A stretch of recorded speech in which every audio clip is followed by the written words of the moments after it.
K97.5, the Triangle's only station for hip-hop and R&B, hanging out with Brian Dawson, that's T-Pain. I am so glad to be on your radio today.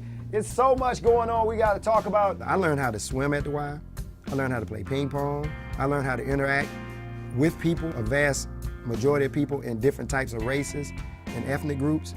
And most of all, I learned how to play basketball at the Y. And it was through basketball that I got my free scholarship to go to college. And through that was, allowed me to go to grad school. And through that gave me the education to branch off into the jobs that I've chosen to do. I would attribute that, all that still came from being a small kid from a small town, coming to Durham, finding my way into this building that was the Lakewood Y, and getting the opportunity to do all that stuff. And I don't know where I would have been today if it wasn't for the Lakewood Y. I was never a trouble kid. I don't want to say that I was, but having a positive place to go meant a lot for me. In fact, when I went back home to Virginia, I became an anonymous donor at the YMCA there. And what I would do there was I would put money in a fund for them to give one kid similar to me a scholarship to come to the YMCA, because I knew what it meant for me. There's several reasons why I would attribute a lot of my relationships to the Lakewood Y.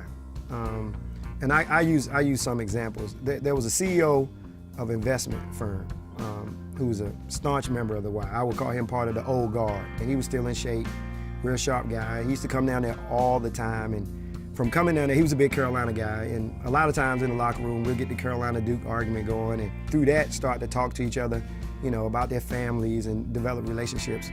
But anyways, this guy invited me to lunch with him. I go to get him, and I walk into his real fancy office, and I'm using his first name, and everybody looking around like, are you really here to see, this guy? A guy like that, I might have seen him in passing, and, we wouldn't have no more than a high and by relationship. But that, to have a real integral relationship with a gentleman like that is pretty amazing. I think the one thing that the YMCA taught all of us, that we are the same. When I tell you we had folks that were totally different backgrounds, and it's not just race, it could be economics, or how much money they was making, education, and to get an opportunity to see another person that was totally different from you, forge a relationship, and at some point in that relationship realize that person is just like you, is an amazing feeling. Just recently, my son, who is 7 now, I brought him there, and first time I took a picture with him with a basketball, he was standing on that court, and it's the same court that I grew up on. It's a fantastic feeling. Stick around, it's B-Spot Radio. We're your only station with those tickets.